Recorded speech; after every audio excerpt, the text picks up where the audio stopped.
ఉప ముఖ్యమంత్రి వర్యులు పవన్ కళ్యాణ్ చెప్పిన విధంగా ఏనుగులను వెంటనే అడవికి లేదా జూకి తరలించాలని, ఏనుగుల వల్ల పంటలు నష్టపోయిన రైతులకు నష్టపరిహారం వెంటనే చెల్లించాలని సీఎం పార్టీ జిల్లా కమిటీ సభ్యులు కొల్లి సాంబమూర్తి రాష్ట్ర ప్రభుత్వానికి విన్నపం చేశారు. ఈ సందర్భంగా ఆయన మాట్లాడుతూ, కొమరాడ కొత్తవలస గ్రామ సమీపంలో ఉన్న యాదవుల గొర్రెల మందలపై రాత్రి ఏనుగుల వల్ల భారీ ప్రమాదం తప్పిందని, ఈ సందర్భంగా యాదవుల యొక్క వంట సామాగ్రి మొత్తం ధ్వంసం చేసే పరిస్థితి ఉందని, ఇలాంటి సందర్భంలో ఏనుగులకు కాపలా కాస్తున్న కేర్ టేకర్లు కూడా కొమరాడ కొత్తవలస గ్రామ సమీపంలో రాత్రివేళ ఉండిపోవడంతో, ఏనుగులు అలా వెళ్తున్న సందర్భంలో ఒకేసారి గొర్రెలన్నీ పారిపోవడంతో, అక్కడ ఉన్న ఇద్దరు గొర్రెల కాపరులు కూడా ఏనుగులను చూసి పారిపోవడంతో ప్రాణాపాయం భారీగా తగ్గిందని, లేని ఎడల గొర్రెలతో పాటు ఇద్దరు యాదవులు కూడా మరణించే పరిస్థితి ఉందని అన్నారు. కాబట్టి వెంటనే ఏనుగుల్ని అడవికి లేదా జూకి తరలించి రైతులు పండించిన పంటలకు అన్ని విధాలుగా భరోసా కల్పించాలని కోరారు. మన్యం జిల్లా కొమరాడ మండల కేంద్రంలో ఈరోజు గురువారం పత్రికా విలేకరుల సమావేశం ఏర్పాటు చేయడం జరిగింది.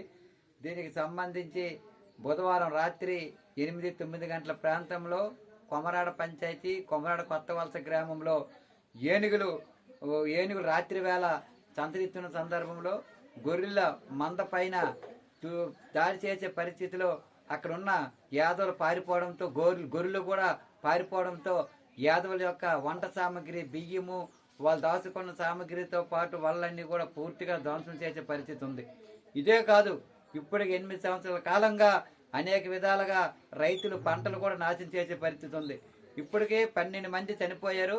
6 కోట్ల వరకు పంట నష్టము, ఆస్తి నష్టం జరుగుతుంది. సుమారు 3 సంవత్సరాల వరకు పంట నష్టం ద్వారా రైతులు చెల్లించిన పరిస్థితి ఉంది. ఇంత జరుగుతుంటే ఈరోజు అడవి శాఖ అధికారులు ఏనుగుల వెనకట్లా తిరగడమే తప్ప ఏమాత్రం కూడా 8 సంవత్సరాలుగా ఫలితం శూన్యం.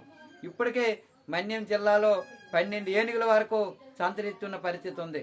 ఇలాంటి సందర్భంలో గత వైఎస్ఆర్ ప్రభుత్వంలో ముఖ్యమంత్రి జగన్మోహన్ రెడ్డి గారు కానీ, ఇక్కడ కురపాం నియోజకవర్గ మాజీ డిప్యూటీ సీఎం పాముల పుష్పశివన్ మేడం గారు కానీ, అలాగే డిప్యూటీ సీఎం రాజన్ దొర గారు కానీ కనీసం ఏనుగుల గురించి ఒక్క మాట ఆడిన పరిస్థితి ఉంది. ఇలాంటి సందర్భంలో ప్రతిపక్షం ఉండేటప్పుడు ఇప్పుడు ముఖ్యమంత్రి నారా చంద్రబాబు నాయుడు గారు కానీ, పవన్ కళ్యాణ్ గాని మేము అధికారంలోకి వచ్చిన తర్వాత ఏనుగులు అడవికి లేదా జూకి తరలించి ఈ ఏరియా రైతులకు అందరికి భరోసా కల్పిస్తామని చెప్పిన ప్రాప్తికి ఉప ముఖ్యమంత్రి పవన్ కళ్యాణ్ గారు కర్ణాటక వెళ్లి కుంకి ఏనుగులు తెప్పించి ఈ ఏనుగులు అడవికి లేదా జూకి తరలించి అన్ని విధాలుగా రైతులకు భరోసా కల్పిస్తామని చెప్పి నేటికి నెలలు గడుస్తున్న ఒక్కడు కూడా ముందుకేయని పరిస్థితి ఉంది.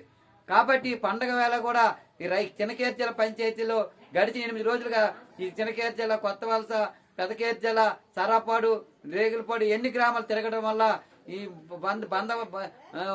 బందవలస ఇవన్నీ తిరగడం వల్ల రైతులు, గిరిజన రైతులు చాలా బిక్కుమని పండగ కూడా జరుపుకునే పరిస్థితి ఉంది.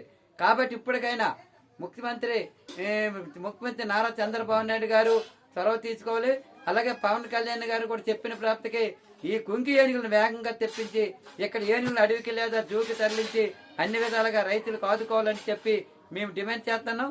ఎందుకంటే ఇలాగ అడవి శాఖ అధికారులు ఇప్పటికి అనేక మంది డిఎఫ్లు, రేంజర్లు, జిల్లా అధికారులు మారినప్పుడు కూడా ఏనుగులు అలాగే ఉన్నాయి. ఇప్పటికే 12 ఏనుగులు తిరుగుతాయి.